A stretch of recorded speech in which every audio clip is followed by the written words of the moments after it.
episode 2, and I'm so excited for tonight's guest, Drew Sawyer from Freestone Pottery, also our studio lead, #1 volunteer. Welcome him out, Drew.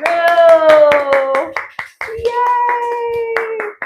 Guys, thanks for tuning in. This is Drew. Drew, why don't you tell them a little bit about yourself, your background with clay, how you got involved with the studio? Hi, I'm Drew. I've been doing clay for about 15 years now. I went to Georgia State for my undergrad and have a little home studio now. But I am volunteering here at Molly's Senior Ceramic Studio, and it's absolutely lovely. Cheers. Cheers. Cheers. Thanks for coming. We'll talk more about our mugs in a bit. All right, so Drew, what are we making tonight?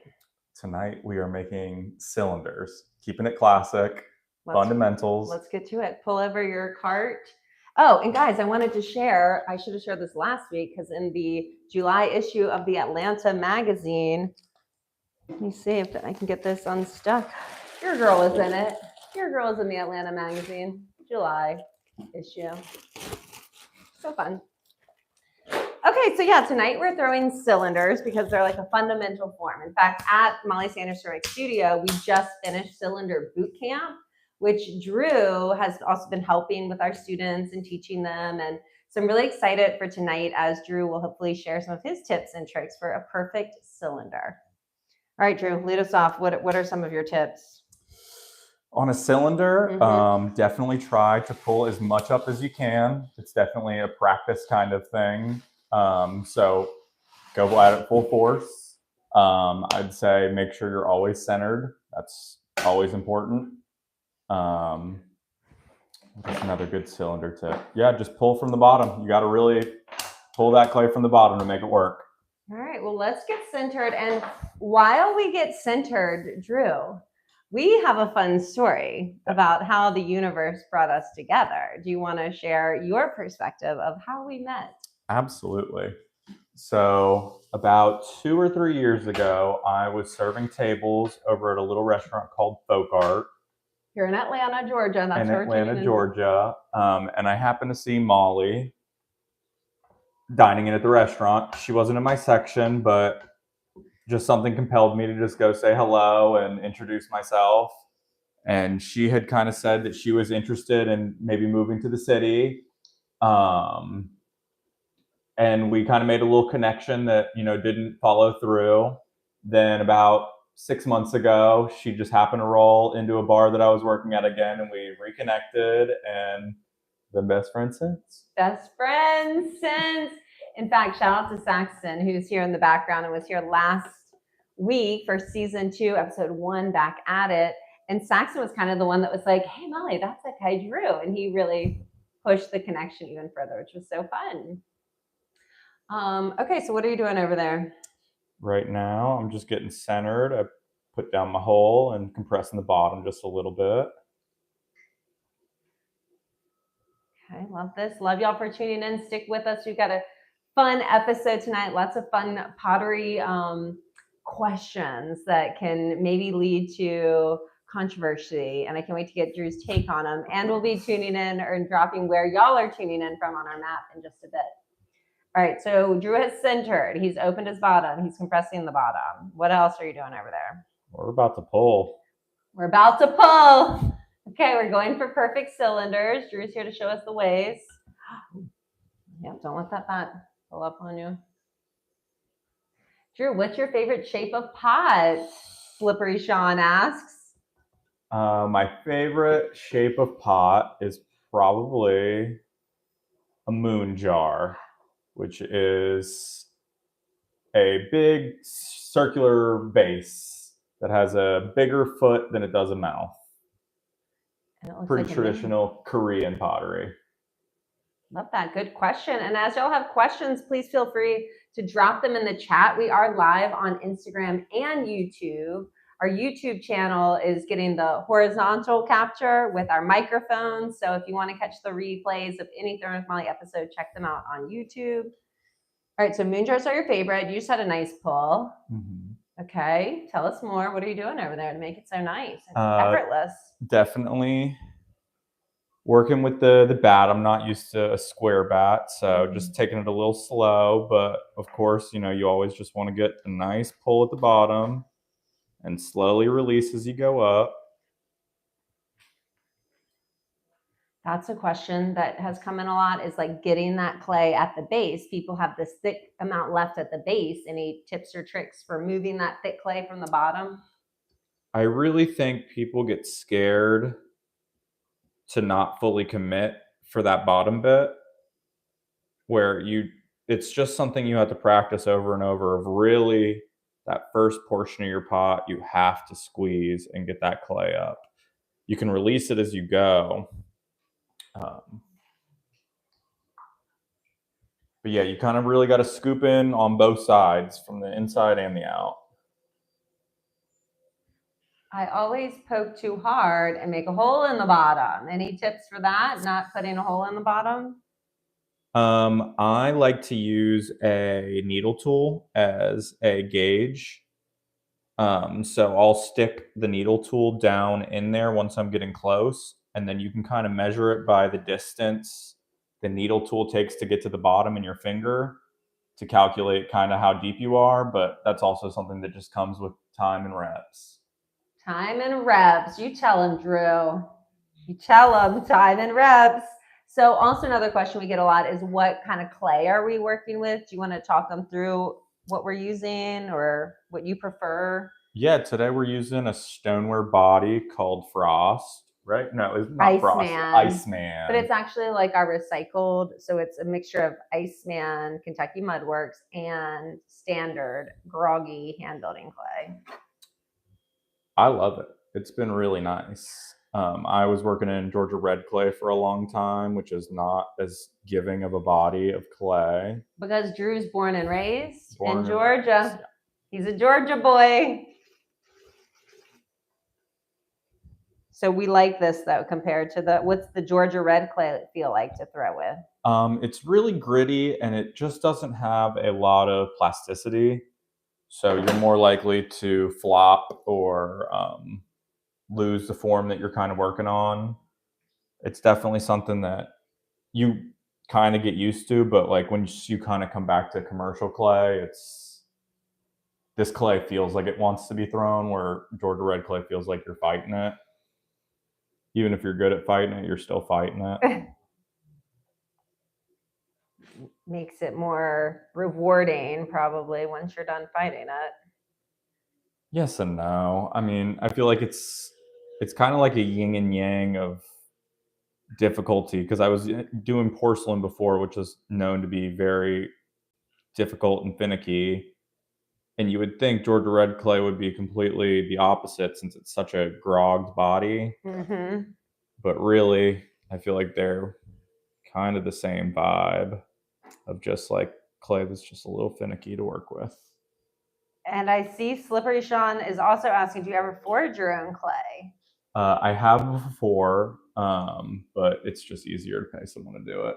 Yeah, to buy it out the box. I agree. There's a man in Macon, Georgia, who runs a clay. I don't even know what I would call it. I don't know. He forges the clay with his machinery and makes it happen. Makes it all perfectly smooth.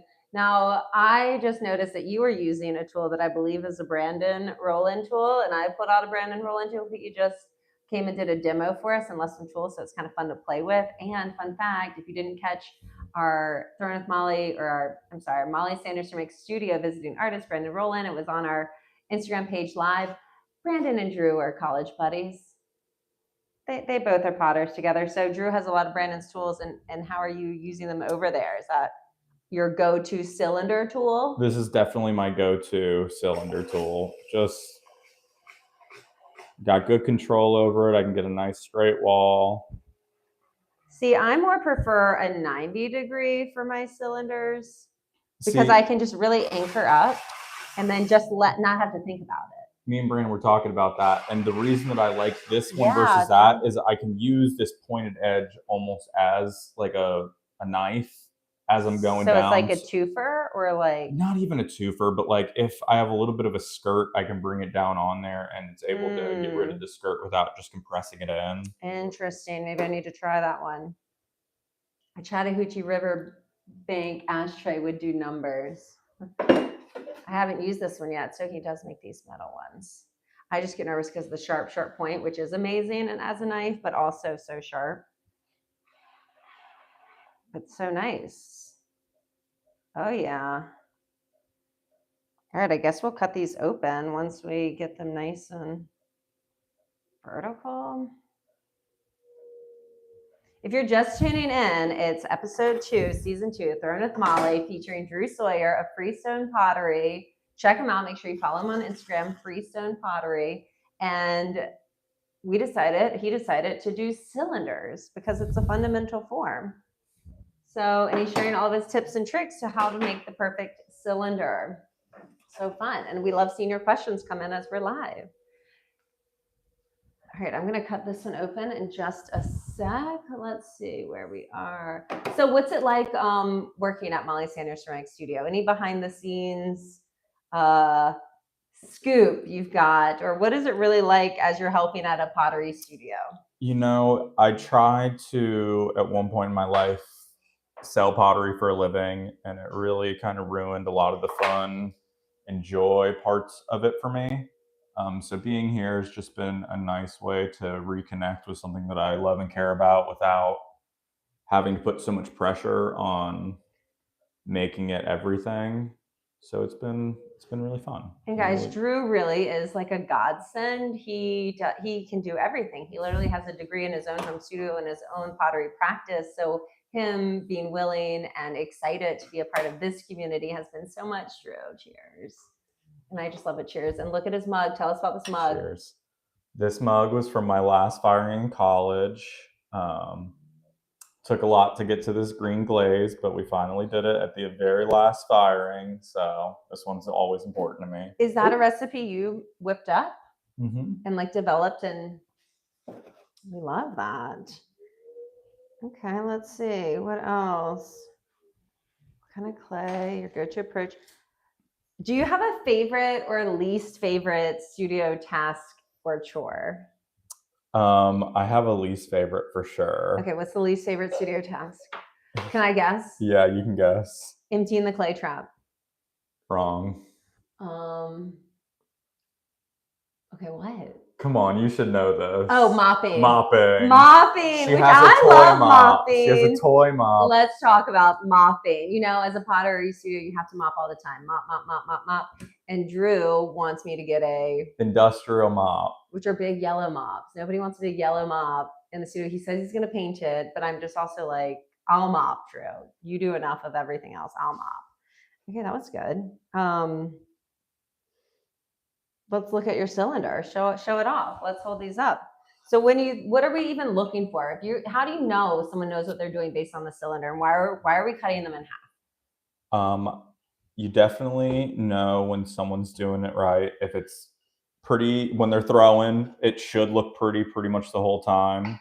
That means they're staying centered and good.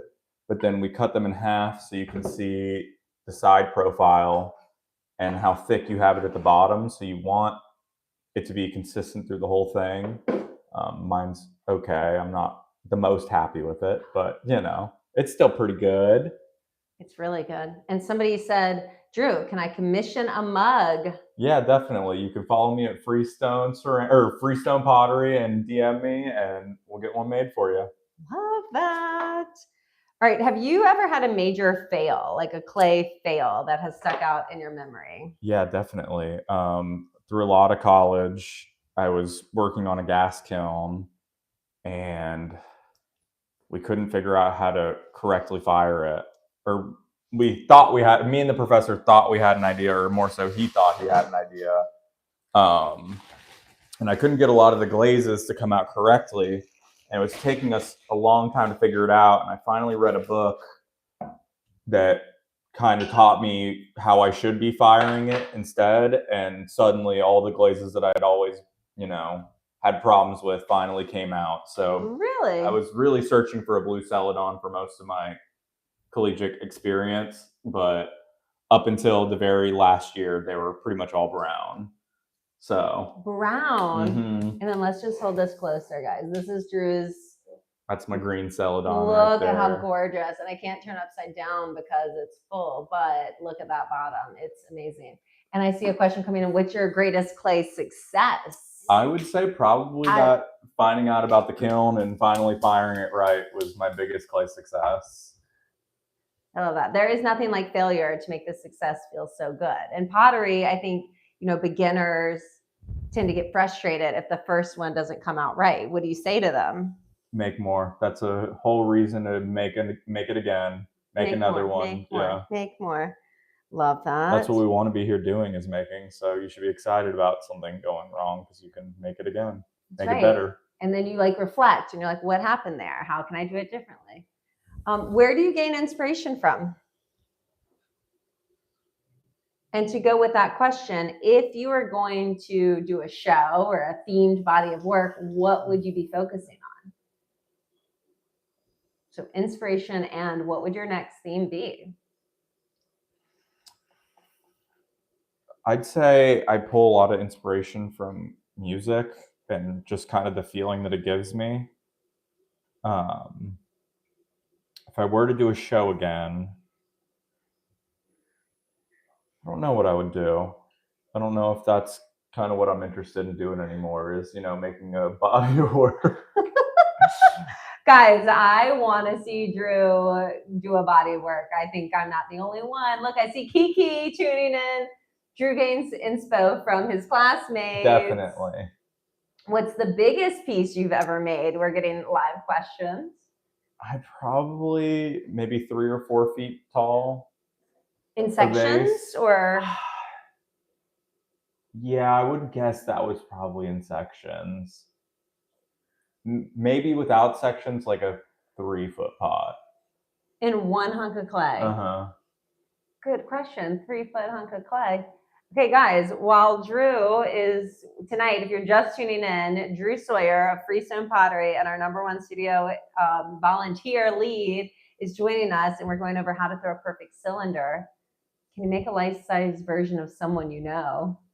Probably so. Probably. Where there's a will, there's a way, I like to say. With Saxon in the room, we could definitely make a life-size person. With this said, we're at our favorite time of the show, Throwing with Molly, and it is, where are you tuning in from? Guys, if you're tuning in, let us know where you're tuning in from, because it is time to drop our map down and mark y'all out. So let us know. Drew, I don't know if you can read what where they're tuning in from as they tell us. Hopefully everybody's tuning in from all over. And nobody's quite telling us. Nobody yet. Guys, here's our map. We're ready. Where are you tuning in from? My new apartment. Where's your new apartment? I mean, we know, but tell us. Where are you tuning in from? I'm going to go ahead and mark Atlanta. Which, see, we got to get a different map. Our map's really big. We're just going with it. All right. Well, as y'all are tuning in, let us know where y'all are tuning in from. We'll add you to the map. And let's see what else we got. Where's Rusty Kiln? Oh, Wisconsin. Wisconsin. No way. Do you want to mark Wisconsin? Yes. Do you know where Wisconsin is? I'll find it. Wisconsin. Where else are y'all tuning in from? ATL ho. Who else? Who else is tuning in from where? Where are y'all tuning in from? Let us know. Ooh. Things by Mons. She made that little pot that's so smooth. Richmond, Virginia. Okay, how do we say that? I know it's New Zealand. Auckland, New Zealand. Market. That's over here. New Zealand. Auckland. We got a Richmond. Richmond. That's my mom. That's your mom. She loves some Drew. My mom loves Drew. Okay, Richmond. Circle. We had a lot from Argentina last time. Nobody from Argentina this time. Okay, maybe next week. Guys, we'll be back again next week. All right, this I am excited for. Well, I guess before we get to the rapid fire, any other tips and tricks as we are kind of in this cylinder episode where really it's the fundamental of throwing. I'm actually at Drew's house. Well, thanks for all the questions and tuning in and support. What other tips we have for throwing a perfect cylinder? I think a lot of people forget to breathe, and I think breathing is really important. Yes, we do forget to breathe. Yes. Oh, Maryland. Maryland's tuning in. I got you, Maryland. Breathing is a good one. Maryland, where are you? There we go. We got you. Breathing is a good one. One of my favorite phrases is rotate, rotate, rotate, slow release, because I feel like that helps keep it centered, which was a question that came in. If this gets off center, if it gets wobbly, people say, you know, my pot gets wobbly, how do I fix it? Do you have any tips for fixing a wobbly pot? Yeah, I think you kind of have to continue to throw the pot, even like, and you have to hold your hand very steady. Like I do it like a very soft pull, but a steady pull. Mm-hmm. And I kind of tell the clay to go back to where it should be. You're the boss. At least what I try. Yes, you have to be the boss. You have to be the boss. The clay. If your hands are doing this, the clay is the boss. You've got to be the boss. Love that. What else are you doing on this cylinder that you can share along with others who are working on their cylinders?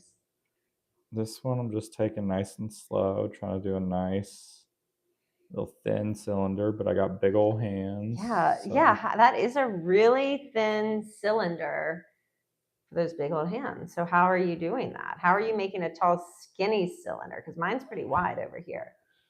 You kind of got to get your hand in there. I feel like I did enough of the raise, but now it's like a little flared out, so I'll come in with a collar and just kind of collar it back.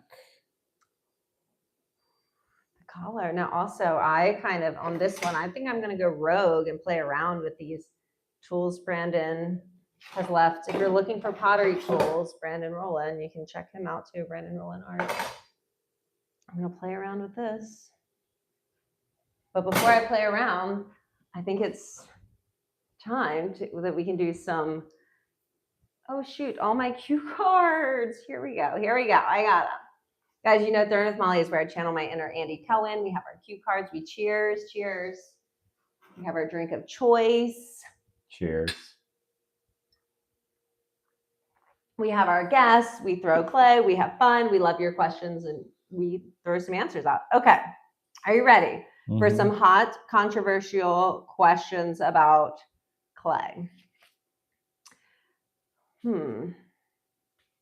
Okay, should people sell their pottery within the first year? If they're good enough, sure. What's one pottery trend you secretly hate? Bubble glazing. Do you believe in wedging every time? No. Are handmade mugs better without handles? No. What pottery rule do you think is total BS? You can only pull something 3 times. That's a good one. Glossy glazes, gorgeous or garbage? Gorgeous. Trimming, essential art or overhyped chore? Trimming, what would the two essential art or overhyped essential chore? Art for sure. That's something I get a lot of crap for. It's like how much I trim, but I love trimming. I love trimming it. Too. You know? It's more fun than throwing sometimes. Yeah, and if you don't want to trim, you want to throw it thinner, you do that. I like to trim. Studio shoes or barefoot throwing? Studio shoes. Do people over glorify wood firing? No. It's a labor of love. White clay or red clay? Pick a side. I like both. Pick a side, Drew. I can. Pick a side, Drew. White or red? White or red? White. Lacey and Karen Saxton, thanks for tuning in. Lacey and Karen are some Throwing with Molly members. Love it. They're in Maryland, Baltimore, I believe. Is speed trimming actually worth it? Yes. Functional versus sculptural. Which deserves more love? Functional. Absolutely. I think in pottery, functional gets more love. How do you feel about spouts? Necessary or annoying? Necessary. Should you gift your ugly pots or toss them? Donate. To a friend or to a stranger? If you don't want your pot, don't give an ugly pot to a friend. Sell it to Goodwill. See, I once had somebody find my pot in Goodwill. It was like mortifying. They were like, I found your pot in a Goodwill. I'd rather have just given it to a friend. That's my take. Okay. Wait, I have more. And as we are live, if you have any great controversial questions for Drew here, where I let us know. Quiet studio or music and noise? Music and noise. Clean as you go or clean at the end? Clean at the end. Sharing tools, generous or gross? Generous. I think so too. Who actually kiln washes everything? Me. Yeah, you gotta kiln wash. Does everyone really need to learn reclaim? Yes. Matte versus glossy? Glossy. Speckled clay, timeless or trendy? Trendy. Naturals, neutrals, or pops of color? Neutrals. Even though you've got your green, show them your green bug. Guys, if you're tuning in, look at Drew's beautiful Celadon. This is a latest Molly Sanders Ceramic Studio Glaze combo that we got coming out, which I am going to be launching my online shop again soon. Stay tuned for that. I don't care what that means. Do you ever fake like someone's pot? Absolutely. What is a pottery rule that you ignore?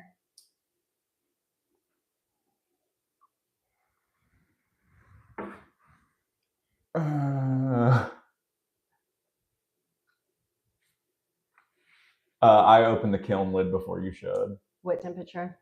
Whenever I feel like it. I want to know. Whenever? I want to know. 700? I won't leave it open, but I'm peeking. At 700, 800? I'll peek at 1200. I want to know. You peak at 1200? Yeah, Glaze? my own house. Yeah, for sure. Oh my gosh. Just a quick. Risky. Yeah, he's risky. All right. Is throwing better than hand building? You can't love one kid more than the other. That's a good answer. And then how about, are bats even necessary? Bats aren't necessary, but they're a great, great tool that we have access to, so we should use them. And especially the black Molly Sanders ceramic. Especially. Speedball bats. The best. They're the best. They come in 3 different shapes and sizes. Well, 2 shapes. Who wants a green bat? Nobody. We all want aesthetics, guys. Get the black Molly Sanders ceramic speedball bat, your favorite speedball bats, but just in black aesthetics. Okay. So Drew, where can people find you and your work? Where can we support you? You can follow me on Instagram at Freestone Pottery. There's also a Facebook account, Freestone Pottery, if you like Facebook like me. But that's it for right now. I love Facebook. I can't help it. Their algorithm just is so good. Facebook? Yeah, they get me trapped in with Marketplace. I go for Marketplace and I stay for the grime. Really? Oh, Facebook is a wild, wild west. Oh my gosh, I never get on Facebook. You're missing out. And right now I'm just playing with these little tools. Okay, so guys, thank y'all for tuning in. Drew, thank you for joining me for cylinders. Show this cylinder off. Look at that even thickness. Remember, when you're throwing a cylinder, it's all about that horizontal 90-degree transition, vertical wall, evenly thick walls from the bottom to the top. Look at that. Drew is a professional if I've ever seen one. Guys, thanks so much for tuning in. And guys, guess what? Next week, you got to tune in again live Monday nights, 8 p.m. We've got ATL Loves Mo joining us next week. Join us then. She's never thrown. Well, actually, she's done a class here, like a one-time workshop. So it'll be really fun to see what we throw next week. And Drew, thanks again. This has been so fun. Absolutely. So fun. Okay, wait, one last cheers. One last cheers. Cheers. Cheers. See y'all next week. Thanks for tuning in. You got to hit the end now over here and there. Boom. Boom. Cheers.